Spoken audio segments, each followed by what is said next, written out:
ಓಂ ಶ್ರೀ ಗುರು ಬಸವಲಿಂಗಾಯ ನಮಃ. ಅರಿವು ವಾಹಿನಿಯ ವಚನಾಂತರಂಗ ಮಾಲಿಕೆಯ 90ನೇ ಸಂಚಿಕೆಗೆ ತಮಗೆಲ್ಲ ಆತ್ಮೀಯ ಸ್ವಾಗತ. ಹಿಂದಿನ ಸಂಚಿಕೆಯಲ್ಲಿ 89ನೇ ಸಂಚಿಕೆಯಲ್ಲಿ ನಾವು 415ನೇ ವಚನದ ತನಕ ಗುರು ಬಸವಣ್ಣನವರ ಭಕ್ತ ಸ್ಥಳದ ವಚನಗಳನ್ನು ಅರಿಯುವ ಪ್ರಯತ್ನವನ್ನ ಮಾಡಿದ್ದೇವೆ.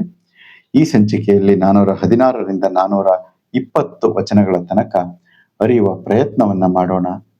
ವಾಹಿನಿಯನ್ನ ಸಬ್ಸ್ಕ್ರೈಬ್ ಮಾಡೋದ್ರ ಮೂಲಕ ವಾಹಿನಿಯನ್ನ ಪ್ರೋತ್ಸಾಹಿಸಿ ಅಂತ ಹೇಳ್ತಾ, ಗುರು ಬಸವಣ್ಣನವರ ಮನದಾಳದ ಇಂಗಿತಗಳನ್ನ ಹೇಗೆ ಪ್ರತಿಯೊಬ್ಬ ಜೀವಿಯೂ ಕೂಡ, ಪ್ರತಿಯೊಬ್ಬ ಮನುಷ್ಯನೂ ಕೂಡ ತನ್ನ ಜೀವನದಲ್ಲಿ ಅಳವಡಿಸಿಕೊಳ್ಳುವುದರ ಮೂಲಕ ತಾನೊಬ್ಬ ಅಲ್ಪ ಮಾನವತ್ವದಿಂದ ಮಹಾಮಾನವತ್ವದ ಕಡೆಗೆ ಸಾಗಬಹುದು ಎನ್ನುವ ಒಂದು ಆ ಮೆಟ್ಟಿಲುಗಳನ್ನ ಹತ್ತುವ ಪ್ರಕ್ರಿಯೆಯನ್ನ ಬಸವಣ್ಣನವರು ಅತ್ಯಂತ ಸರಳಗೊಳಿಸಿ ಕೊಡ್ತಾ ಇದ್ದಾರೆ. ಹಾಗೆ ಆ ಮೆಟ್ಟಿಲುಗಳು ಬಹಳ ಎತ್ತರ ಇರೋದಿಲ್ಲ. ಒಂದು ಮೆಟ್ಟಿಲಿಗೂ ಇನ್ನೊಂದು ಮೆಟ್ಟಿಲಿಗೂ ಬಹಳ ಎತ್ತರ ಇರೋದಿಲ್ಲ. ಈ ಚನ್ನಬಸವಣ್ಣವರ ವಚನದಲ್ಲಿ, ಪ್ರಭುದೇವರ ವಚನಗಳಲ್ಲಿ ಏನಾಗುತ್ತೆ ಅಂದ್ರೆ, ಒಂದು ಮೆಟ್ಟಿಲಿಗೂ ಮತ್ತೊಂದು ಮೆಟ್ಟಿಲಿಗೂ ಬಹಳ ಅಂತರ ಇರುತ್ತೆ, ಹತ್ತೋದು ಬಹಳ ಕಷ್ಟ ಅನ್ನಿಸುತ್ತೆ. ಬಸವಣ್ಣವರ ವಚನದಲ್ಲಿ ಆ ರೀತಿ ಇರೋದಿಲ್ಲ. ಒಂದು ಮೆಟ್ಟಿಲಿಗೂ ಇನ್ನೊಂದು ಮೆಟ್ಟಿಲಿಗೂ ಕೇವಲ 1 ಇಂಚೋ 2 ಇಂಚೋ ಎತ್ತರ ಇರುತ್ತೆ. ಹತ್ತೋದಕ್ಕೆ ಹೌದಲ್ಲ, ಹಿಂದಿನ ಮೆಟ್ಲಿಗಿಂತ ಇದು ಬಹಳ ಎತ್ತರ ಏನಿಲ್ಲ, 1 ಇಂಚ್ ಎತ್ತರ ಇದೆ ಅಂತ ಅನ್ನಿಸುವ ಒಂದು ಭಾವ. ಆ ರೀತಿ ಅತ್ಯಂತ ಸರಳವಾಗಿ ಬಸವಣ್ಣವರು ಹೇಳ್ಕೊಳ್ತಾ ಹೋಗ್ತಾರೆ. ಹಾಗಾಗಿಯೇ ಭಕ್ತ ಸ್ಥಳದಲ್ಲಿಯೇ ಸುಮಾರು 440 ವಚನಗಳ ತನಕ, ಅಂದ್ರೆ ಅಥವಾ ಸುಮಾರು 300 ವಚನಗಳ ತನಕ ಭಕ್ತ ಸ್ಥಳವೇ ಇದೆ. ಅಂದ್ರೆ ಅಷ್ಟು ಸುದೀರ್ಘವಾದ ಒಂದು ಚಿಂತನೆಯನ್ನ ಇಲ್ಲಿ ಕೊಡ್ತಾ ಹೋಗಿದ್ದಾರೆ ಬಸವಣ್ಣವರು. ಅಂದ್ರೆ ಒಂದು ವಚನಕ್ಕೂ ಮತ್ತೊಂದು ವಚನಕ್ಕೂ ಅಂತ ಮಹತ್ತರವಾದ ವ್ಯತ್ಯಾಸ ಇದೆ ಅಂತ ಅನ್ನಿಸದೇ ಇದ್ರು ಸ್ವಲ್ಪ ವ್ಯತ್ಯಾಸ ಇರುತ್ತೆ. ಅದಕ್ಕೆ 1 ಇಂಚ್ ಮೇಲೆತ್ತಿಸ್ತಾರೆ.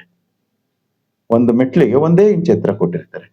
ಚನ್ನಬಸವಣ್ಣವ್ರ ವಚನದಲ್ಲಿ ಒಂದು ಮೆಟ್ಲೆತ್ತಿ, ಅಥವಾ ಪ್ರಭುದೇವರ ವಚನದಲ್ಲಿ ಒಂದು ಮೆಟ್ಲತ್ತಿ ಇನ್ನೊಂದು ಮೆಟ್ಲತ್ತಬೇಕು ಅಂತಂದ್ರೆ 1 ಅಡಿ ಎತ್ತಿಡ್ಬೇಕಾದ್ರೆ ಕಾಲ್ನ, ಅಷ್ಟೆತ್ತರ ಇರುತ್ತೆ. ಇಲ್ಲೇ ಹಂಗಿರಲ್ಲ. ಅದಕ್ಕೆ ಬಸವಣ್ಣವರು ಎಲ್ಲರಿಗೂ ಅಪ್ಯಾಯಮಾನ. ಯಾಕೆ ಅಂತಂದ್ರೆ ಇದಕ್ಕೆ ಅವರು ಆ ತೆಗೆದುಕೊಂಡು ಹೋಗುವ ರೀತಿ ಇದೆಯಲ್ಲ, ಅದು ಸುಲಲಿತವಾಗಿ ಸರಳವಾಗಿ ತೆಗೆದುಕೊಂಡು ಹೋಗುವಂತ, ಅದು ಅವರ ಒಂದು ನಾಯಕತ್ವದ ಗುಣ, ಅಥವಾ ಅವ್ರು ಯಾವ ರೀತಿ ಕರ್ಕೊಂಡು ಹೋಗ್ಬೇಕು ಅನ್ನೋದು ಅವ್ರಿಗೆ ಚೆನ್ನಾಗಿ ಗೊತ್ತಿರೋದ್ರಿಂದ ಆ ರೀತಿ ಸಾಫ್ಟ್ ಆಗಿ ಕರ್ಕೊಂಡು ಹೋಗುವಂತ ಪ್ರಯತ್ನದಲ್ಲಿ ಇದ್ದಾರೆ.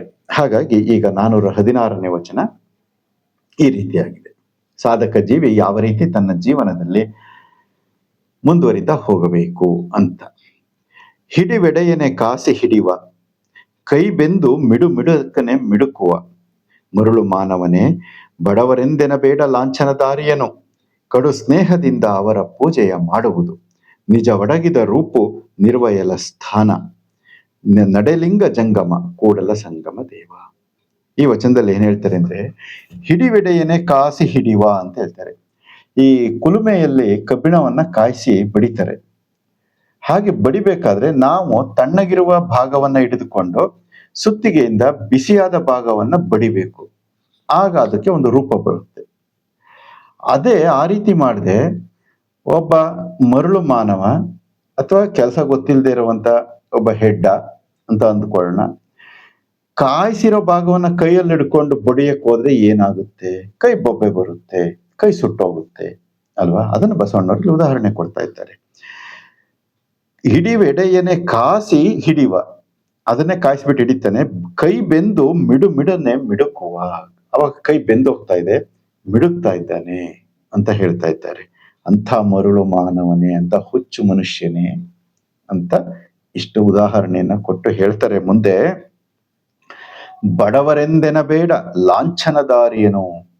ಲಾಂಛನದಾರಿ ಅಂದ್ರೆ ಗುರುಲಿಂಗ ಜಂಗಮರನ್ನ, ತ್ಯಾಗಿಗಳನ್ನ, ಜ್ಞಾನಿಗಳನ್ನ, ಅನುಭಾವಿಗಳನ್ನ, ಯಾರೇ ಇರಲಿ ಅವರುಗಳನ್ನ ಬಡವರೆಂದೆನಬೇಡ, ಅವರ ಹಣದ ಸ್ಥಿತಿವಂತಿಕೆಯ ಸಿರಿವಂತಿಕೆಯ ಮೇಲೆ ಅವರನ್ನ ಅಳಿಬೇಡ. ಸಮಾಜದಲ್ಲಿ ಯಾರನ್ನೇ ಆಗಲಿ ಅವರ ಸಿರಿವಂತಿಕೆಯ ಮೇಲೆ ಯಾರನ್ನು ಅಳಿಬೇಡ ಅಂತ ಹೇಳ್ತಾ ಇದ್ದಾರೆ. ಮತ್ತೆ ಏನ್ ಮಾಡ್ಬೇಕಂತೆ? ಕಡು ಸ್ನೇಹದಿಂದ ಅವರ ಪೂಜೆಯ ಮಾಡುವುದು. ಕಡು ಸ್ನೇಹ, ಕಡು ಅಂತ ಸ್ನೇಹ ಅಂತಂದ್ರೆ ಅತ್ಯಂತ ಅಪ್ಯಾಯಮಾನ, ಅತ್ಯಂತ ಪ್ರೀತಿ ಪಾತ್ರವಾಗಿ, ಪ್ರೇಮ ಭರಿತವಾಗಿ ಅವರ ಪೂಜೆಯ ಮಾಡುವುದು ಅಂದ್ರೆ ಅವರ ಒಡನಾಟದಲ್ಲಿರುವುದು, ಅತ್ಯಂತ ಆತ್ಮೀಯ ಸಂಬಂಧವನ್ನ ಬೆಳೆಸಿಕೊಳ್ಳುವುದು ಅಂತ ಹೇಳ್ತಾ ಇದ್ದಾರೆ. ಮುಂದೆ ಹೇಳ್ತಾರೆ, ಯಾಕೆ ಅಂತ ಮುಂದೆ ಹೇಳ್ತಾರೆ, ನಿಜ ಒಡಗಿದ ರೂಪು ನಿರ್ವಯಲ ಸ್ಥಾನ. ಅವ್ರು ಯಾರು ಅಂತ ತಿಳ್ಕೊಂಡಿದ್ದೀಯ? ಆ ಎದುರಿಗಿರುವ ಚೈತನ್ಯ ಯಾರು ಅಂತ ತಿಳ್ಕೊಂಡಿದ್ದೀಯ? ಹೇಳ್ತಾರೆ, ನಿಜ ಒಡಗಿದ ರೂಪು, ಆ ರೂಪಿನಲ್ಲಿ ನಿಜವೂ ಅಡಗಿದೆ ಅಂತ ಹೇಳ್ತಾ ಇದ್ದಾರೆ. ನಿಜವೂ ಅಡಗಿದೆ ಅಂತಂದ್ರೆ ಸೃಷ್ಟಿ ಚೈತನ್ಯ ಏನಿದೆ, ಶಿವ ಚೈತನ್ಯ ಅಂತ ಕರಿತೀವಿ, ಲಿಂಗ ಚೈತನ್ಯ ಅಂತ ಕರಿತೀವಿ, ಯಾವುದೇ ಹೆಸರಿಂದ ಕರೀರಿ, ಆ ಚೈತನ್ಯ ಆ ಜೀವದಲ್ಲಿ ಅಡಗಿದೆ. ಹಾಗಾಗಿ ಆ ರೂಪ ಏನ್ ಕಾಣ್ತಾ ಇದೆಯಲ್ಲ, ಅದು ಬಡವನ ರೂಪ ಅಲ್ಲ, ಅಜ್ಞಾನಿಯ ರೂಪ ಅಲ್ಲ, ಭಿಕ್ಷುಕನ ರೂಪ ಅಲ್ಲ, ಸಿರಿವಂತನ ರೂಪ ಅಲ್ಲ. ಅದು ಯಾವ ರೂಪ ಅಂದ್ರೆ ಶಿವ ಚೈತನ್ಯದ ರೂಪ, ಲಿಂಗ ಚೈತನ್ಯದ ರೂಪ ಅಲ್ಲಿ ನಿಂತಿರುವುದು. ಅದಕ್ಕೆ ಹೇಳ್ತಾ ಇದ್ದಾರೆ, ನಿಜವು ಅಡಗಿದ ರೂಪು, ಆ ರೂಪದಲ್ಲಿ ನಿಜ ಅಡಗಿದೆ, ಸತ್ಯ ಆ ಚೈತನ್ಯವೇ ಅಲ್ಲಿ ಅಡಗಿದೆ. ಅಂತದನ್ನ ನೀನು ಬಡವ, ಹರಿದ ಬಟ್ಟೆ ಹಾಕಿದವನು ಅಂತ ಉದಾಸೀನ ಮಾಡಬೇಡ. ಮತ್ತೆ ಮುಂದೆ ಹೇಳ್ತಾರೆ, ನಿರ್ವಯಲ ಸ್ಥಾನ, ಆ ಜಂಗಮ ಇದೆಯಲ್ಲ ಅದು ಎಂಥದ್ದು ಅಂದ್ರೆ ನಿರ್ವಯಲ ಸ್ಥಾನ ಅಂತ ಹೇಳ್ತಾ ಇದ್ದಾರೆ. ಅಂದ್ರೆ ಎಲ್ಲ ಅದರೊಳಗೆ ಏನೂ ಇಲ್ಲ. ನಿರ್ವಯಲು ಅಂದ್ರೆ ಬಯಲು, ಸಂಪೂರ್ಣ ಇಡೀ ಅಖಂಡ ಬಯಲೇ ಅಲ್ಲೇ ಗಟ್ಟಿಗೊಂಡು ನಿಂತಿದೆ ಅಂತ ಹೇಳ್ತಾರೆ. ನಿರ್ವಯಲ ಸ್ಥಾನ, ಇಡೀ ಬಯಲು ಅದು ನಿರ್ವಯಲು, ಅದು ಗಟ್ಟಿಗೊಂಡು ಸಾಕಾರ ರೂಪದಲ್ಲಿ ನಿಂತಿದೆ. ನಿರ್ವಯಲ ಸ್ಥಾನ ಎದುರಿಗಿರುವ ಜಂಗಮ. ಮತ್ತೊಮ್ಮೆ ಎದುರಿಗಿರುವ ಜಂಗಮ ಅಂತಂದ್ರೆ ಇಲ್ಲಿ ನಾವು ಇಡೀ ಸಮಾಜವನ್ನ ತೆಗೆದುಕೊಳ್ಳೋಣ, ಇಡೀ ಜೀವ ಚೈತನ್ಯವನ್ನ ತೆಗೆದುಕೊಳ್ಳೋಣ. ಕೇವಲ ಬಣ್ಣದ ಆಧಾರದ ಮೇಲೆ ತೆಗೆದುಕೊಳ್ಳೋದು ಬೇಡ. ಅಂದ್ರೆ ಕಾವಿ ಅಂತಾನೆ ಆಗಲಿ, ಶ್ವೇತ ವಸ್ತ್ರ ಅಂತಾನೆ ಆಗಲಿ, ಇವನು ಗೃಹಸ್ಥ, ಇವನು ಸನ್ಯಾಸಿ ಅನ್ನುವ ರೀತಿಯನ್ನ ತೆಗೆದುಕೊಳ್ಳದೆ ಇಡೀ ಜೀವ ಚೈತನ್ಯ, ಸಕಲ ಜೀವ ಚೈತನ್ಯವೇ ಆ ಶಿವ ಚೈತನ್ಯ, ಅದರ ಸ್ವರೂಪ. ಅದು ಶಿವ ಚೈತನ್ಯ ನಿರಾಕಾರ ಸ್ವರೂಪವಾದ್ರೆ ಎದುರಿಗಿರುವ ಜಂಗಮ ಅದು ಸಾಕಾರಗೊಂಡಂತ ಚೈತನ್ಯ. ಆ ರೀತಿಯಾಗಿ ನಾವು ನೋಡಬೇಕು. ಅದು ಶಿವಾಚಾರದ ಭಾವ ಅಂತ ಬಸವಣ್ಣನವರು ಇಲ್ಲಿ ಹೇಳ್ತಾ ಇದ್ದಾರೆ. ಅದು ಯಾಕೆ ಅಂತ ಮುಂದೆ ಇನ್ನೂ ಹೇಳ್ತಾರೆ ಸ್ಪಷ್ಟವಾಗಿ, ಅದು ನಡೆಲಿಂಗ ಅಂತ ಹೇಳ್ತಾರೆ. ನಡೆಲಿಂಗ ಅಂತಂದ್ರೆ ಏನು ಅಂದ್ರೆ, ಲಿಂಗ ಇಡೀ ಸೃಷ್ಟಿಗೆ ಕಾರಣೀಭೂತವಾದಂತ ಚೈತನ್ಯಕ್ಕೆ ಲಿಂಗ ಅಂತ ಕರಿತೀವಲ್ವಾ, ಆ ಲಿಂಗ ನಡಿಲಿಕ್ಕೆ ಬರೋದಿಲ್ಲ, ಅದು ಸ್ಥಾವರ. ಇಡೀ ಸೃಷ್ಟಿಗೆ ಕಾರಣೀಭೂತವಾದಂತ ಚೈತನ್ಯ ಏನಿದೆ ಅದು ಸ್ಥಾವರ ಲಿಂಗ. ಯಾಕೆಂದ್ರೆ ಅದು ನಡಿಲಿಕ್ಕೆ ಬರೋದಿಲ್ಲ. ಇಡೀ ಸೃಷ್ಟಿಯನ್ನ ವ್ಯಾಪಿಸಿರೋದ್ರಿಂದ ಅದು ಇಲ್ಲಿ ಅಲ್ಲಿ ಅನ್ನೋ ಒಂದು ವ್ಯತ್ಯಾಸ ಇರೋದಿಲ್ಲ. ಅದೇ ನಮ್ಮ ಈ ಜೀವಿಗಳಿಗೆ ಈ ಸ್ಥಾನ ಆ ಸ್ಥಾನ ಬೇರೆ ಬೇರೆ ಆಗಿರುತ್ತೆ. ಇಲ್ಲಿ ಇದು ಚಲಿಸುವ ಚೈತನ್ಯ, ಈ ಚಲಿಸುವ ಚೈತನ್ಯ ನಡೆಯುತ್ತೆ. ಹಾಗಾಗಿ ಇದು ನಡೆಯುವ ಲಿಂಗ. ಯಾವುದು? ಚರಲಿಂಗ. ಚರಲಿಂಗ ಅಂದ್ರೆ ನಾವು ಗುಡಿಯಲ್ಲಿರುವ ಲಿಂಗದ ಮಿನಿಯೇಚರ್ ಚಿಕ್ಕ ರೂಪ ಮಾಡಿ ಕಟ್ಕೊಂಡು ಹೋಗ್ತೀವಲ್ಲ, ಅದಕ್ಕೂ ಚರಲಿಂಗ ಅಂತ ಕರಿತಾ ಇದ್ರೂ ಕೂಡ ಇಲ್ಲಿ ನಿಜವಾದ ಚರಲಿಂಗ ಯಾವುದು ಅಂದ್ರೆ ನಡೆದಾಡುವ ಚೈತನ್ಯ. ಯಾವ್ಯಾವುದು ನಡೆದಾಡುವ ಚೈತನ್ಯ ಇದೆಯಲ್ಲ, ಇದಕ್ಕೆ ನಡೆಲಿಂಗ ಅಂತ ಬಸವಣ್ಣನವರು ಕರೀತಾ ಇದ್ದಾರೆ. ಎದುರಿಗಿರುವುದು ಸಾಮಾನ್ಯ ಚೈತನ್ಯ ಅಲ್ಲಪ್ಪ ಅಂತ ಹೇಳ್ತಾ ಇದ್ದಾರೆ, ಅದು ನಡೆಯುವ ಲಿಂಗವೇ ಆಗಿದೆ. ಕೂಡಲ ಸಂಗಮ ದೇವ ಎಷ್ಟು ಸ್ಪಷ್ಟವಾಗಿ ಹೇಳ್ತಾರೆ. ಎಲ್ಲ ಜೀವ ಚೈತನ್ಯಗಳಲ್ಲಿ ಭೇದವನ್ನ ಹುಡುಕಬೇಡ. ಅವರ ಅಂತಸ್ತನ್ನ ನೋಡಿ, ಅಧಿಕಾರವನ್ನ ನೋಡಿ, ಅವರ ಆರ್ಥಿಕ ಸ್ಥಿತಿಗತಿಯನ್ನ ನೋಡಿ, ಅವರು ಹಾಕಿರುವ ಬಟ್ಟೆಯನ್ನ ನೋಡಿ, ಅವರು ಏರುವ ವಾಹನವನ್ನ ನೋಡಿ ಅವರನ್ನ ಅಳೆಯಬೇಡ. ಎಲ್ಲರಲ್ಲಿರುವುದು ಒಂದೇ ಚೈತನ್ಯವಾದ್ದರಿಂದ ಅವರನ್ನ ಗೌರವಿಸುವುದು ಆಗಬೇಕು ಅನ್ನುವುದು ಗುರು ಬಸವಣ್ಣನವರು ನಮಗೆ ತಿಳಿಸಿಕೊಡ್ತಾ ಇರುವಂತ ಒಂದು ಸ್ಪಷ್ಟವಾದ ವಿಚಾರ. ಮುಂದಿನ ವಚನ ಈ ರೀತಿ ಇದೆ, 417. ಹಾಲು ಕಂದಲು ತುಪ್ಪದ ಮಡಕೆಯ ಬೋಡು ಮುಖ್ಯನ ಬೇಡ. ಹಾಲು ಸಿಹಿ ತುಪ್ಪ ಕಮ್ಮನೆ ಲಿಂಗಕ್ಕೆ ಬೋನ. ಕೂಡಲ ಸಂಗನ ಶರಣರ ಅಂಗಹೀನರೆಂದಡೆ ನಾಯಕ ನರಕ. ಈಗ ಬೇರೆ ವಿಚಾರಕ್ಕೆ ಹೋದ್ರೆ, ಈಗ ಅಂಗಹೀನತೆಗೆ ಕರ್ಕೊಂಡರು. ಹಿಂದಿನ ವಚನದಲ್ಲಿ ಬಡತನವನ್ನ ಹೇಳಿದ್ರು, ಏನಂತ? ಕಡು ಬಡವರೆಂದೆನಬೇಡ ಅಂತ ಹೇಳಿದ್ರು. ಈ ವಚನದಲ್ಲಿ ಅಂಗಹೀನತೆಗೆ ಕರ್ಕೊಂಡೋದ್ರು. ಅಂದ್ರೆ ನೋಡಿ, ಯಾವ ವಿಭಾಗವನ್ನು ಬಿಡ್ತಾ ಇಲ್ಲ. ಆರ್ಥಿಕ ಸ್ಥಿತಿಗತಿ ಬರ್ತಾರೆ, ದೈಹಿಕ ಸ್ಥಿತಿಗತಿಗೆ ಬರ್ತಾರೆ, ಎಲ್ಲ ರೀತಿಯಿಂದ ಸಮಗ್ರವಾಗಿ ನಾವು ನೋಡಬೇಕಾದ ಶಿವ ಚೈತನ್ಯ ಯಾವ ರೀತಿ ಇರಬೇಕು ಅನ್ನೋದನ್ನ ನಮಗೆ ಮನದಟ್ಟು ಮಾಡ್ತಾ ಮಾಡ್ತಾ ಹೋಗ್ತಾರೆ. ಈ ವಚನದಲ್ಲಿ ಹೇಳ್ತಾರೆ, ಹಾಲು ಕಂದಲು ಅಂದ್ರೆ ಹಾಲನ್ನ ಇಟ್ಟಿರುವ ಬಟ್ಟಲು ಅಂತ. ಕಂದಲು ಅಂದ್ರೆ ಬಟ್ಲು, ಹಾಲನ್ನ ಇಟ್ಟಿರುವಂತ ಬಟ್ಟಲು. ಮತ್ತೆ ತುಪ್ಪದ ಮಡಕೆ, ತುಪ್ಪವನ್ನ ಇಟ್ಟಿರುವಂತ ಮಣ್ಣಿನ ಮಡಕೆ. ಇವುಗಳನ್ನ ಬೋಡು ಮುಖ್ಯನ ಬೇಡ, ಅದರ ಹೊರ ಸ್ವರೂಪವನ್ನ, ಹಾಲಿನ ಕಂದಲು ಬಟ್ಲು ಏನಿದೆಯಲ್ಲ, ಆ ಬಟ್ಲು ಹೆಂಗಿದೆ, ಅದು ಒಡೆದೋಗಿದೆಯೋ ಅಥವಾ ಯಾವ ಸ್ವರೂಪದಲ್ಲಿದೆ, ಅದನ್ನ ಬೋಡು ಮುಖ್ಯನ ಬೇಡ. ಮುಕ್ಕು ಅಂತಂದ್ರೆ ಒಡೆದೋಗಿರುವಂತದ್ದು, ಕೈಯೆಲ್ಲ ಒಂಚೂರು ಡ್ಯಾಮೇಜ್ ಆಗಿರುವಂತದ್ದು, ಕಂಠ ಒಡೆದಿರುತ್ತೆ ಅಥವಾ ಏನೋ ಒಂದು ಆಗಿರುತ್ತೆ, ಅದು ಹಾಗೆ ಆಗಿದೆ ಎನಬೇಡ, ಬೋಡು ಮುಖ್ಯನ ಬೇಡ. ಯಾಕೆ ಅಂತ ಉದಾಹರಣೆ ಹೇಳ್ತಾರೆ. ಹಾಲು ಸಿಹಿ ತುಪ್ಪ ಕಮ್ಮನೆ, ಲಿಂಗಕ್ಕೆ ಬೋನ. ಹಾಲಿನ ಬಟ್ಟಲು ಹೆಂಗಾರು ಇರ್ಲಿ, ಹಾಲು ಹೆಂಗಿದೆ, ಹಾಲು ಸಿಹಿ. ತುಪ್ಪದ ಮಡಕೆ ಹೆಂಗಾರು ಇರ್ಲಿ, ತುಪ್ಪ ಹೆಂಗಿದೆ, ಕಮ್ಮನೆ. ಕಮ್ಮನೆ ಅಂದ್ರೆ ಗಮ್ ಅಂತ, ಘಮ ಘಮ ಅಂತೇಳಿ ವಾಸನೆ ಬರ್ತಾ ಇದೆ. ತುಪ್ಪ ಕಮ್ಮನೆ, ಲಿಂಗಕ್ಕೆ ಬೋನ. ಅದು ಹಾಲು ಮತ್ತೆ ತುಪ್ಪ ಎರಡು ಕೂಡ ಲಿಂಗಕ್ಕೆ ಎಡೆಯಾಗ್ತಾ ಇದೆ. ಹಾಗಾಗಿ ಅವು ದೇವನಿಗೆ ಸಲ್ತಾ ಇದ್ದಾವೆ, ಹಾಲು ಮತ್ತೆ ತುಪ್ಪ.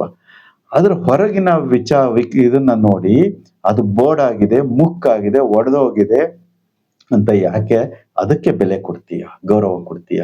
ಗೌರವವನ್ನು ಕೊಡ್ಬೇಕಾಗಿರೋದು, ಬೆಲೆಯನ್ನ ಕೊಡ್ಬೇಕಾಗಿರೋದು ಅದರ ಒಳಗಿರುವ ಚೈತನ್ಯಕ್ಕೆ, ಹಾಲಿಗೆ ಮತ್ತೆ ತುಪ್ಪಕ್ಕೆ. ಅದನ್ನ ಹೇಳ್ತಾ ಇದ್ದಾರೆ ಬಸವಣ್ಣವರು. ಹಾಗೆ ಮುಂದೆ ಹೇಳ್ತಾರೆ, ಯಾವ ವಿಚಾರವನ್ನು ಅವ್ರು ಹೇಳ್ಬೇಕು ಅಂತ ಇದ್ದಾರೆ ಅಂದ್ರೆ, ಕೂಡಲ ಸಂಗನ ಶರಣರ ಅಂಗಹೀನರೆಂದರೆ ನಾಯಕನ ರಕ. ಅಂಗಹೀನರು, ಅವನು ಕುರುಡ, ಅವನು ಕುಂಟ, ಅವನು ಕಿವುಡ, ಅವನು ಮೂಕ, ಅವನು ಕುಳ್ಳ, ಅವನು ಕರಿಯ, ಅವನು ಬಿಳಿಯ, ಈ ರೀತಿಯಾಗಿ ಅವನು ದಡ್ಡ, ಅವನು ಹೆಡ್ಡ, ಇನ್ನೇನೇನೋ ರೀತಿ, ಅವನು ಜಾಣ, ಏನೇ ಅವರ ಬಹಿರಂಗದ ಒಂದು ಸ್ವರೂಪವನ್ನು ನೋಡಿ ಅಂತರಂಗವನ್ನ ಅಳೆಯಬೇಡ. ಅಂತರಂಗದಲ್ಲಿರುವ ಶಿವ ಚೈತನ್ಯ ಅದು ಲಿಂಗಕ್ಕೆ ಬೋನ. ಅದನ್ನು ಹೇಳ್ತಾ ಇದ್ದಾರೆ ಬಸವಣ್ಣನವರು. ಹಾಗಾಗಿ ಪ್ರತಿಯೊಂದು ಜೀವಿಯಲ್ಲಿಯೂ ಕೂಡ ಇರುವುದು ಲಿಂಗ ಚೈತನ್ಯವೇ. ಆದ್ದರಿಂದ ಪ್ರತಿಯೊಂದು ಜೀವಿಯನ್ನ ಜಂಗಮವೆಂದು ಕಂಡು ಅದಕ್ಕೆ ಗೌರವಿಸಬೇಕು ಅನ್ನುವುದು ಬಸವಣ್ಣನವರು ಬೇರೆ ಮೆಟ್ಟಿಲನ್ನ ನಮಗೆ ಹತ್ತಿಸಿದ್ರು. ಇಲ್ಲಿ ಮುಂದಿನ ಮೆಟ್ಟಿಲು, ಹಿಂದಿನ ಮೆಟ್ಟಿಲು ಯಾವುದೋ ಬಡತನದ ಮೆಟ್ಟಿಲು, ಇಲ್ಲಿದ ಮೆಟ್ಟಿಲು ಅಂಗಹೀನತೆಯನ್ನ, ಅಂಗಹೀನ ಅಂತ ಯಾರನ್ನು ಕೂಡ ಜರಿಬೇಡ ಅನ್ನುವುದು ಈ ವಚನದ ಒಂದು ಸಾರಾಂಶ. ಮುಂದಿನ ವಚನ, ಆಚಾರವರೀರಿ ವಿಚಾರವರೀರಿ ಜಂಗಮ ಸ್ಥಳ ಲಿಂಗ ಕಾಣಿರಯ್ಯ. ಜಾತಿ ಭೇದವಿಲ್ಲ ಸೂತಕವಿಲ್ಲ ಅಜಾತಂಗೆ ಕುಲವಿಲ್ಲ. ನುಡಿದಂತೆ ನಡೆಯದಿದ್ದಡೆ ಕೂಡಲ ಸಂಗಯ್ಯ ಮೆಚ್ಚ ಕಾಣಿರಯ್ಯ. ಆಚಾರವರೀರಿ ವಿಚಾರವರೀರಿ. ಆಚಾರ, ನಮ್ಮ ನಡೆನುಡಿ ಯಾವ ರೀತಿ ಇರಬೇಕು ಅಂತ ತಿಳ್ಕೊಳ್ಳಿ ಅಂತ ಹೇಳ್ತಾ ಇದ್ದಾರೆ. ಆಚಾರವನ್ನ ಅರಿಯಿರಿ, ವಿಚಾರವನ್ನು ಅರಿಯಿರಿ ಅಂದ್ರೆ ಸತ್ಯವನ್ನ ತಿಳಿಯಿರಿ ಅಂತ. ವಿಚಾರವನ್ನ ಅರಿಯಿರಿ ಅಂದ್ರೆ ಏನು, ಸತ್ಯವನ್ನ ತಿಳಿಯಿರಿ, ಆ ಸತ್ಯದಂತೆ ನಡೆಯಿರಿ, ಆಚಾರವನ್ನ ಅರಿಯಿರಿ. ಏನು, ಜಂಗಮ ಸ್ಥಳ ಲಿಂಗ ಕಾಣಿರಯ್ಯ. ಯಾವುದನ್ನ ಆಚಾರ ವಿಚಾರ ಅಂತ ಹೇಳ್ತಾ ಇದ್ದಾರೆ? ಜಂಗಮ ಸ್ಥಳ ಲಿಂಗ ಕಾಣಿರಯ್ಯ ಅಂದ್ರೆ ಜಂಗಮವೇ ಲಿಂಗ ಕಾಣಿರಯ್ಯ. ಜಂಗಮವನ್ನ ಬಿಟ್ಟು ಲಿಂಗ ಇಲ್ಲ ಅಂತ ಹಿಂದಿನ ಹಲವಾರು ಸಂಚಿಕೆಗಳಲ್ಲಿ ವಿಚಾರ ಪ್ರಸ್ತಾಪ ಆಗಿದೆ. ಜಂಗಮವನ್ನ ಬಿಟ್ಟು ಲಿಂಗ ಇಲ್ಲ, ಲಿಂಗವನ್ನ ಬಿಟ್ಟು ಜಂಗಮ ಇಲ್ಲ. ಒಂದೇ ನಾಣ್ಯದ ಎರಡು ಮುಖಗಳು. ಹಾಗೆ ಈಗ ತುಪ್ಪನ ಹೇಳಿದ್ರಲ್ಲ ಉದಾಹರಣೆ, ತುಪ್ಪದಲ್ಲಿರುವ ಕಮ್ಮ ಘಮ ಅಂತ ವಾಸನೆ ಹೇಳಿದ್ರಲ್ಲ, ಆ ವಾಸನೆ ತುಪ್ಪದಲ್ಲಿದೆ. ತುಪ್ಪ ಇರೋ ಹೊತ್ತಿಗೆ ಆ ವಾಸನೆ ಇದೆ. ತುಪ್ಪ ವಾಸನೆ, ವಾಸನೆ ತುಪ್ಪ. ರವಿ ರಶ್ಮಿ, ರಶ್ಮಿ ರವಿ ಅಂದ್ರೆ ರವಿ, ಸೂರ್ಯನಿಂದ ಬರುವಂತ, ಸೂರ್ಯ ಇಲ್ಲದೆ ಬೆಳಕಿಲ್ಲ ಅಲ್ವಾ? ಸೂರ್ಯ ಇಲ್ದಿದ್ರೆ ಬೆಳಕಿಲ್ ಬರುತ್ತೆ. ಹಾಗೆ ಒಂದಕ್ಕೊಂದು ಅವಿನಾಭಾವ ಸಂಬಂಧ. ಹಾಗೆ ಇಲ್ಲಿ ಲಿಂಗ ಮತ್ತೆ ಜಂಗಮ ಅನ್ನೋದು ಇದೆಯಲ್ಲ, ಇವೆರಡು ಒಂದೇ ನಾಣ್ಯದ ಎರಡು ಮುಖಗಳಿದ್ದಂಗೆ, ಒಂದನ್ನ ಬಿಟ್ಟು ಮತ್ತೊಂದು ಇರ್ಲಿಕ್ಕೆ ಸಾಧ್ಯ ಇಲ್ಲ. ಅದಕ್ಕೆ ಹೇಳ್ತಾ ಇದ್ದಾರೆ ಇಲ್ಲಿ, ಜಂಗಮ ಸ್ಥಳ ಲಿಂಗ ಕಾಣಿರಯ್ಯ. ಜಂಗಮವು ಲಿಂಗವು ಬೇರೆ ಬೇರೆ ಅಲ್ಲ. ಮತ್ತೊಮ್ಮೆ ಜಂಗಮ ಅಂತಂದ್ರೆ ಸಕಲ ಸಮಾಜ ಅನ್ನುವುದನ್ನ ನಾವು, ಸಕಲ ಜೀವರಾಶಿಗಳು, ಪ್ರಕೃತಿ, ಸೃಷ್ಟಿ ಎಲ್ಲವನ್ನ ತೆಗೆದುಕೋಬೇಕು. ಮುಂದೆ ಹೇಳ್ತಾರೆ, ಜಾತಿ ಭೇದವಿಲ್ಲ ಸೂತಕವಿಲ್ಲ ಅಜಾತಂಗೆ ಕುಲವಿಲ್ಲ ಅಂತ ಹೇಳ್ತಾರೆ. ಜಾತಿ ಭೇದವಿಲ್ಲ, ಇಲ್ಲಿ ಯಾವುದೇ ರೀತಿಯಾದಂತ ಜಾತಿ ಭೇದವನ್ನ ಮಾಡುವ ಹಾಗಿಲ್ಲ. ಯಾಕೆ ಅಂತ ಮುಂದೆ ಹೇಳ್ತಾರೆ. ಸೂತಕವಿಲ್ಲ, ಸೂತಕ ಇರಬಾರ್ದು ಅಂತ ಹೇಳ್ತಾರೆ. ಯಾವ ರೀತಿ ಸೂತಕ? 5 ಸೂತಕ, ಪಂಚಸೂತಕಗಳನ್ನ ಹೇಳ್ತಾರಲ್ಲ, ಅವೆಲ್ಲ ನೀವು ಗೊತ್ತಿರುತ್ತೆ. ರಜಸೂತಕ, ಎಂಜಲು ಸೂತಕ, ಉಚ್ಚಿಷ್ಟ ಸೂತಕ, ಒಟ್ಟು 5 ಸೂತಕಗಳು ಬರ್ತವೆ. ಈ ಯಾವ ಸೂತಕಗಳು ಕೂಡ ನಮಗೆ ಅಪ್ಲೈ ಆಗೋದಿಲ್ಲ. ಇವು ಸೂತಕಗಳೇ ಅಲ್ಲ. ಸೂತಕ ಅನ್ನುವುದೇ ಪಾತಕ ಅಂತ ಒಂದು ವಚನದಲ್ಲಿ ಹೇಳ್ತಾರೆ. ಅಂದ್ರೆ ಅದು ಕೆಟ್ಟದು, ಇದು ಕೆಟ್ಟದು, ಇಂಥ ಸಮಯ ಒಳ್ಳೇದಲ್ಲ, ಅಂತ ಸಮಯ ಒಳ್ಳೇದಲ್ಲ, ಸಾವಿನ ಸಮಯ ಒಳ್ಳೇದಲ್ಲ, ಹುಟ್ಟಿದ ಸಮಯ ಒಳ್ಳೇದಲ್ಲ. 108 ಸೂತಕ ಎಷ್ಟು ತರದ ಭ್ರಮೆಯನ್ನ ಹುಟ್ಟಿಸಿದಾರಲ್ಲ. ಇದ್ಯಾವುದನ್ನು ನಂಬೇಡಿ ಅಂತ ಹೇಳ್ತಾರೆ. ಸೂತಕವಿಲ್ಲ, ಅಜಾತಂಗೆ ಕುಲವಿಲ್ಲ. ಇದು ಬಹಳ ಮುಖ್ಯ. ಯಾಕೆ ಅಂದ್ರೆ ಅಜಾತಂಗೆ ಕುಲವಿಲ್ಲ. ಅಜಾತ ಅಂದ್ರೆ ಯಾರು? ಒಳಗಿರುವ ಚೈತನ್ಯ. ಅಜಾತ ಅಂದ್ರೆ ಯಾರು? ಒಳಗಿರುವ ಚೈತನ್ಯ. ಒಳಗಿರುವ ಚೈತನ್ಯಕ್ಕೆ ಯಾವುದು ಕುಲ? ಅಜಾತ ಅಂದ್ರೆ ಹುಟ್ಟಿಲ್ಲದವನು ಅಂತ. ಹುಟ್ಟಿಲ್ಲದವನು ಯಾರು ಅಂತಂದ್ರೆ ಒಳಗಿರುವ ಚೈತನ್ಯ. ಅದಕ್ಕೆ ಹುಟ್ಟು ಇಲ್ಲ, ಸಾವು ಇಲ್ಲ. ಹುಟ್ಟು ಸಾವು ಇರುವುದು ದೇಹಕ್ಕೆ ಹೊರತು ದೇಹದಲ್ಲಿರುವ ಚೈತನ್ಯಕ್ಕೆ ಹುಟ್ಟು ಇಲ್ಲ, ಸಾವು ಇಲ್ಲ. ಅದು ಈ ಸೃಷ್ಟಿಯ ಜೊತೆಗೇ ಇದೆ ಯಾವಾಗ್ಲೂ ಕೂಡ. ಮತ್ತೆ ಈ ದೇಹದ ಸಾವಿನ ನಂತರ ಅದು ಸೃಷ್ಟಿಯಲ್ಲಿಯೇ ಇರುತ್ತೆ, ಹೀಗೇ ಇರುತ್ತೆ ಒಂದಾಗಿ. ಹಾಗಾಗಿ ಅದಕ್ಕೆ ಯಾವತ್ತಿಗೂ ಸಾವಿಲ್ಲ. ಅದಕ್ಕೆ ಅಜಾತಂಗೆ ಕುಲವಿಲ್ಲ. ಅಂಥ ಅಜಾತಂಗೆ, ಆ ಚೈತನ್ಯಕ್ಕೆ ಕುಲ ಅನ್ನುವುದೇ ಇಲ್ಲ. ಮೇಲ್ಕುಲ, ಕೆಳಗಿನ ಕುಲ, ಮಧ್ಯದ ಕುಲ, ಯಾವ ಕುಲಗಳು ಎಲ್ಲಿದ್ದಾವೆ? ಇವೆಲ್ಲ ಮನುಷ್ಯನ ಕಲ್ಪಿತ ಭ್ರಮೆಗಳು ಮಾತ್ರ. ಹಾಗಾಗಿ ಕುಲ ಎನ್ನುವುದು ಇಲ್ಲ, ಸೂತಕ ಅನ್ನುವುದು ಇಲ್ಲ, ಜಾತಿ ಭೇದ ಅನ್ನುವುದು ಇಲ್ಲ ಅಂತ ಬಸವಣ್ಣನವರು ಸ್ಪಷ್ಟವಾಗಿ ಹೇಳ್ತಾರೆ. ಮುಂದೆ ಹೇಳ್ತಾರೆ, ನುಡಿದಂತೆ ನಡೆಯದಿದ್ದಡೆ ಕೂಡಲ ಸಂಗಯ್ಯ ಮೆಚ್ಚ ಕಾಣಿರಯ್ಯ. ಯಾವುದು ಕುಲ ಅಂತ ಹೇಳ್ತಾರೆ ಅಂದ್ರೆ ನುಡಿದಂತೆ ನಡೆಯುವುದೇ ಕುಲ. ನುಡಿದಂತೆ ನಡೆಯದಿದ್ದಡೆ ಅದೇ ಅವಕುಲ, ಅವಗುಣ. ಹಾಗಾಗಿ ಹೇಳ್ತಾರೆ, ಅಂಥವರನ್ನ ಮೆಚ್ಚ ಕೂಡಲ ಸಂಗಯ್ಯ ಅಂತ ಹೇಳ್ತಾ ಇದ್ದಾರೆ. ಮುಂದಿನ ವಚನ 419. ಸ್ಥಾವರ ಭಕ್ತಂಗೆ ಸೀಮೆಯಲ್ಲದೆ ಘನಲಿಂಗ ಜಂಗಮಕ್ಕೆ ಸೀಮೆಯಲ್ಲಿಯದು. ಅಂಬುದಿಗೆ ಸೀಮೆಯಲ್ಲದೆ ಹರಿವ ನದಿಗೆ ಸೀಮೆಯಲ್ಲಿಯದು. ಭಕ್ತಂಗೆ ಸೀಮೆಯಲ್ಲದೆ ಜಂಗಮಕ್ಕೆ ಸೀಮೆಯುಂಟೆ ಕೂಡಲ ಸಂಗಮ ದೇವ. ಸ್ಥಾವರ ಭಕ್ತಂಗೆ ಸೀಮೆಯಲ್ಲದೆ, ಯಾವತ್ತಿಗೂ ಸೀಮೆ ಅಂತಂದ್ರೆ ಒಂದು ಬೌಂಡ್ರಿ. ಸೀಮೆ ಅಂದ್ರೇನು? ಬೌಂಡ್ರಿ, ಒಂದು ಲಿಮಿಟ್ ಅಂತ ಕರಿತೀವಲ್ಲ, ಅದು ಇಲ್ಲಿಂದ ಇಲ್ಲಿವರೆಗೆ ಅಂತ. ಈ ಜಾಗದಿಂದ ಆ ಜಾಗದವರೆಗೆ, ಈ ಕಲ್ಲಿಂದ ಆ ಕಲ್ಲವರೆಗೆ, ಅದು ಸೀಮೆ. ಇದು ಸ್ಥಾವರಕ್ಕೆ ಅಳವಡುತ್ತೆ, ಈ ಕಲ್ಲಿಂದ ಆ ಕಲ್ಲವರೆಗೆ ಅಂತ, ಈ ಲೈನಿಂದ ಆ ಲೈನ್ನವರೆಗೆ ಅಂತ.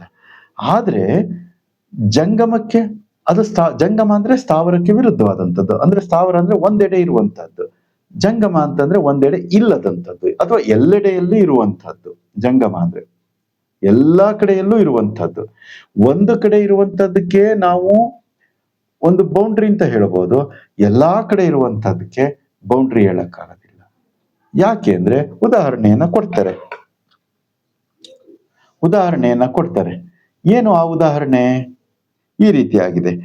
ಅಂಬುದಿಗೆ ಸೀಮೆಯಲ್ಲದೆ ಹರಿವ ನದಿಗೆ ಸೀಮೆಯಲ್ಲಿ. ಅಂಬುದಿ ಅಂದ್ರೆ ಸಮುದ್ರ. ಸಮುದ್ರಕ್ಕೆ ಒಂದು ಬೌಂಡ್ರಿ ಅಂತ ಇರುತ್ತೆ. ಇದು ಇಂಥ ತೀರ, ಸಮುದ್ರ ತೀರ, ಇದು ಇಂಥ ಸಮುದ್ರ ತೀರ, ಅಥವಾ ಈ ಅರಬ್ಬಿ ಸಮುದ್ರ, ಪಶ್ಚಿಮ ಇದು ಬಂಗಾಳ ಕೊಲ್ಲಿ, ಅಥವಾ ಹಿಂದೂ ಮಹಾಸಾಗರ, ಪೆಸಿಫಿಕ್ ಸಾಗರ, ಹೀಗೆ ಒಂದೊಂದು ಅದಕ್ಕೆ ಇಂಥ ದೇಶಗಳ ಮಧ್ಯೆ ಇಂಥದ್ದಿದೆ ಅಂತ ಹೇಳ್ತೀವಿ. ಆದ್ರೆ ಹರಿವ ನದಿಗೆ ಸೀಮೆ ಎಲ್ಲಿಯದು?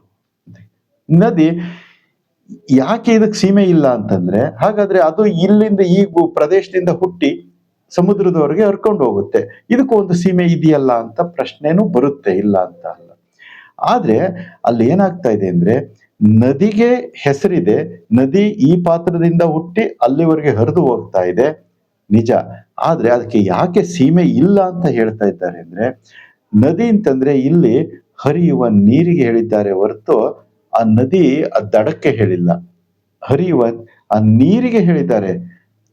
ನೀರು, ಸಮುದ್ರ ಅಂತಂದ್ರೆ ಆ ಗುಂಡಿ ತರ ಇರುತ್ತಲ್ಲ, ಅಲ್ಲಿ ಹೋಗಿ ತುಂಬ್ಕೊಳುತ್ತಲ್ಲ, ಅದಕ್ಕೆ ಬೌಂಡ್ರಿ ಹೇಳಿದ್ದಾರೆ. ಇಲ್ಲಿ ಹರಿಯುವ ನೀರು ಸಮುದ್ರಕ್ಕೆ ಹೋಗಿ ಸೇರ್ಕೊಳ್ಳುತ್ತೆ, ಮತ್ತೆ ಅಲ್ಲಿಂದ ಆವಿಯಾಗುತ್ತೆ, ಆವಿಯಾಗಿ ಮತ್ತೆ ಇನ್ನೆಲ್ಲೋ ಮಳೆ ಸುರಿಸುತ್ತೆ, ಮತ್ತಿನ್ನೆಲ್ಲೋ ಹರಿಯುತ್ತೆ. ಅದಕ್ಕೆ ಇಲ್ಲಿಯ ನೀರು ಇಲ್ಲೇ ಹರಿದು ಇಲ್ಲೇ ಬೀಳುತ್ತೆ ಅಂತ ಏನಿಲ್ಲ. ಅದು ಎಲ್ಲಿಗೋ ಹೋಗುತ್ತೆ, ಎಲ್ಲೋ ಆವಿಯಾಗುತ್ತೆ, ಎಲ್ಲೋ ಮಳೆ ಸುರಿಸುತ್ತೆ, ಇನ್ನೆಲ್ಗೋ ಹರಿದು ಇನ್ಯಾವುದೋ ಸಮುದ್ರ ಸೇರ್ಕೊಳ್ಳುತ್ತೆ. ಇದಕ್ಕೆ ಯಾವ ಸೀಮೆ ಇದೆ ಅಂತ ಬಸವಣ್ಣ ಪ್ರಶ್ನೆ ಮಾಡ್ತಾ ಇದ್ದಾರೆ. ಈ ರೀತಿಯಾಗಿ ಅರ್ಥ ಮಾಡ್ಕೋಬೇಕು ಅಂತ ನನ್ನ ಒಂದು ಅನಿಸಿಕೆ. ತಮ್ಮ ಅಭಿಪ್ರಾಯಗಳನ್ನು ಕೂಡ ತಿಳಿಸಿ. ಹಾಗೆ ಉದಾಹರಣೆಯನ್ನ ಕೊಟ್ಟು ಹೇಳ್ತಾರೆ, ಭಕ್ತಂಗೆ ಸೀಮೆ ಇಲ್ಲದೆ ಜಂಗಮಕ್ಕೆ ಸೀಮೆಯುಂಟೆ. ಭಕ್ತ ಅಂತಂದ್ರೆ ಒಂದು ಕಡೆ ನೆಲೆ ನಿಂತಂತವನು, ಅವನಿಗೆ ಒಂದು ಸೀಮೆ ಇರುತ್ತೆ. ಭಕ್ತಂಗೆ, ಈಗ ನಾನು ಒಬ್ಬ ಗೃಹಸ್ಥ ಅಂತ ಅಂದ್ಕೊಂಡ್ರೆ ಅವನು ಒಂದು ರೆಸ್ಪಾನ್ಸಿಬಿಲಿಟಿ ತಗೊಂಡಿರ್ತಾನೆ. ಆ ಜವಾಬ್ದಾರಿಯನ್ನು ಪೂರೈಸೋಕ್ಕೋಸ್ಕರ ಅವನು ಒಂದು ಏರಿಯಾದಲ್ಲಿ ಇರ್ತಾನೆ, ಕೃಷಿಯನ್ನ ಮಾಡ್ತಿರ್ತಾನೆ, ಇನ್ಯಾವುದೋ ಬಿಸ್ನೆಸ್ ಮಾಡ್ತಿರ್ತಾನೆ. ಒಂದು ಕಡೆ ನಿಂತು ತಾನು ಮಾಡಬೇಕಾದಂತ ಕ್ರಿಯೆಗಳನ್ನ ಸಮರ್ಪಕವಾಗಿ ಆ ಒಂದು ನೆಲೆಯಲ್ಲಿ ನಿಂತು ಮಾಡ್ತಿರ್ತಾನೆ. ಅವನು ಎಲ್ಲಾ ಕಡೆ ಹರ್ಕೊಂಡು ಹೋಗಿ ಏನು ಮಾಡ್ಲಿಕ್ಕೆ ಆಗ್ತಿಲ್ದೇ ಇರಬಹುದು. ತನ್ನ ಸ್ವಕ್ಷೇತ್ರದಲ್ಲಿ ಅವನು ಸಮರ್ಪಕವಾಗಿ ಮಾಡ್ತಾ ಇರ್ತಾನೆ ಕ್ರಿಯೆಗಳನ್ನ. ಅವನು ಭಕ್ತಂಗೆ ಸೀಮೆ ಇಲ್ಲದೆ ಜಂಗಮಕ್ಕೆ ಸೀಮೆ ಎಲ್ಲಿಯದು ಅಂದ್ರೆ, ಈ ಜ್ಞಾನಿಗೆ ಅವನು ಜ್ಞಾನ ಪ್ರಸಾರವನ್ನ ಮಾಡ್ತಾ ಹೋಗುವಂತವನಿಗೆ ಸೀಮೆ ಎಲ್ಲಿಯದು, ಬೌಂಡ್ರಿ ಎಲ್ಲಿರುತ್ತೆ ಅಂತ ಒಂದು ಅರ್ಥವಾದ್ರೆ, ಇನ್ನೊಂದು ಭಕ್ತ ಅಂದ್ರೆ ಮಾಡುವ ಕ್ರಿಯೆಗೆ ಒಂದು ಲಿಮಿಟ್ ಇರುತ್ತೆ. ಇನ್ನೊಂದು ರೀತಿ ಅರ್ಥ ಮಾಡ್ಕೊಳ್ಳೋ, ಅಂತರಂಗದಲ್ಲಿ ವೇದ್ಯವಾಗುವಂತೆ ನಾವು ಮಾಡ್ಕೊಳ್ಳೋದಾದ್ರೆ, ಭಕ್ತ ಅಂದ್ರೆ ಇಲ್ಲಿ ನಮ್ಮ ದೇಹ, ಈ ದೇಹಕ್ಕೆ ಒಂದು ಲಿಮಿಟ್ ಇರುತ್ತೆ. ಈ ದೇಹದ ಒಳಗಿರುವ ಜ್ಞಾನಕ್ಕೆ ಯಾವ ಲಿಮಿಟ್ ಇದೆ? ಇದು ಲಿಮಿಟ್ಲೆಸ್. ಯಾವುದು? ಜ್ಞಾನನೂ ಲಿಮಿಟ್ಲೆಸ್, ಜ್ಞಾನಿಯೂ ಕೂಡ ಲಿಮಿಟ್ಲೆಸ್. ಅದಕ್ಕೆ ಯಾವುದೇ ಬೌಂಡ್ರಿ ಇಲ್ಲ. ನದಿ ಇದ್ದಾಗೆ, ಹರಿಯುವ ನದಿಯ ಇದ್ದಾಗೆ. ಹಾಗೆ ಹೇಳ್ತಾ ಇದ್ದಾರೆ ಇಲ್ಲಿ, ಭಕ್ತಂಗೆ ಸೀಮೆಯಲ್ಲದೆ ಎರಡು ರೀತಿಯಲ್ಲೂ ತಗೋಬಹುದು. ಭಕ್ತ ಅಂದ್ರೆ ಒಂದು ಕಡೆ ನೆಲೆ ನಿಂತ ವ್ಯಕ್ತಿ, ಅವನಿಗೆ ಒಂದು ಬೌಂಡ್ರಿ ಇದೆ. ನೆಲೆ ನಿಲ್ಲದೆ ಚರಜಂಗಮವಾಗಿ ಒಂದು ಒಳ್ಳೆಯ ವಿಚಾರವನ್ನ ತಿಳಿಸ್ತಾ ಒಂದ್ ಕಡೆಯಿಂದ ಒಂದ್ ಕಡೆಗೆ ಪ್ರಸಾರವನ್ನ ಮಾಡ್ತಾ ಜ್ಞಾನವನ್ನ ಪ್ರಸಾರ ಮಾಡ್ಕೊಳ್ತಾ ಹೇಳ್ತಾ ಹೋಗುವಂತ ಒಬ್ಬ ವ್ಯಕ್ತಿಯು ಕೂಡ ಪ್ರಭುದೇವರಂತ ಜಂಗಮ. ಆತನಿಗೆ ಸೀಮೆ ಎಲ್ಲಿಯದು ಅಂತ ಹೇಳುವುದು ಕೂಡ ಅರ್ಥಗರ್ಭಿತವೇ ಆಗಿದೆ. ಹಾಗೆ ಒಬ್ಬನೇ ವ್ಯಕ್ತಿಯ ಒಳಗಡೆ ನನ್ನ ದೇಹಕ್ಕೆ ಒಂದು ಲಿಮಿಟ್ ಇದೆ, ದೇಹದ ಒಳಗಿರುವಂತಹ ಜ್ಞಾನಕ್ಕೆ ಅದು ಬೌಂಡ್ರಿ ಇಲ್ಲ ಅದಕ್ಕೆ. ಹಾಗಾಗಿ ಹೇಳ್ತಾರೆ, ಸೀಮೆ ಇಲ್ಲದೆ ಜಂಗಮಕ್ಕೆ ಸೀಮೆಯುಂಟೆ ಕೂಡಲ ಸಂಗಮ ದೇವ. ನಾನು ಮಾಡುವ ಈ ದೇಹಕ್ಕೆ, ಈಗ ನಾನು ಓದುವಂತ ಪುಸ್ತಕಕ್ಕೆ ಇರುವಂತ ಈ ಪುಸ್ತಕಕ್ಕೆ ಒಂದು ಲಿಮಿಟ್ ಇರ್ಬೋದು, ಇಷ್ಟು ಸೈಜಿನ ಪುಸ್ತಕ, ಇಷ್ಟು ಪುಟದ ಪುಸ್ತಕ ಅಂತ. ಆ ಪುಸ್ತಕದಲ್ಲಿರುವ ಜ್ಞಾನಕ್ಕೆ ಬೌಂಡ್ರಿ ಇದೆಯಾ ಅಂದ್ರೆ ಇಲ್ಲ, ಅದು ಜಂಗಮ. ಹೀಗೆ ಹಲವಾರು ರೀತಿಯಲ್ಲಿ ಅರ್ಥವನ್ನ ಮಾಡ್ಕೊಳ್ಳಿಕ್ಕೆ ಬರುತ್ತೆ ಈ ವಚನಗಳನ್ನ. ಹಾಗಾಗಿ ನಾವು ಮುಂದಿನ ವಚನಕ್ಕೆ ಹೋಗೋಣ. 420. ಎತ್ತಿಕೊಳ್ಳಲೇಕೆ ಮತ್ತಿಳುಹಲೇಕಯ್ಯ, ಧರಧುರ ಭಕ್ತಿಯ ಮಾಡಲೇಕಯ್ಯ, ನಿಂದಿಸಲೇಕೆ ಸ್ತುತಿಸಲೇಕೆ, ಹೋಗ ಬಿಟ್ಟು ಜಂಗಮವ ಹಿಂದೆ ಆಡುವನ ಬಾಯಲ್ಲಿ ಮೆಟ್ಟಿ ಹುಡಿಯ ಹೊಯ್ಯದೆ ಮಾಬನೆ ಕೂಡಲ ಸಂಗಮ ದೇವ. ಎತ್ತಿಕೊಳ್ಳಲೇಕೆ ಮತ್ತಿಳುಹಲೇಕಯ್ಯ ಅಂದ್ರೆ, ಇದು ನಮ್ಮಂತ ಸಹಜವಾಗಿ ನಾವು ಮಾಡುವಂತ ಕ್ರಿಯೆಗಳನ್ನು ಹೇಳ್ತಾ ಇದ್ದಾರೆ. ನಾವು ಸಹಜ ಅಂದ್ಕೊಂಡು ಮಾಡ್ತೀವಿ, ಆದ್ರೆ ಅದು ಬಸವಣ್ಣನವರಿಗೆ ಅಸಹಜವಾಗಿ ಕಾಣ್ತಾ ಇದೆ. ಇದು ಈ ರೀತಿ ಮಾಡಬಾರದು ಅಂತ ಹೇಳ್ತಾರೆ.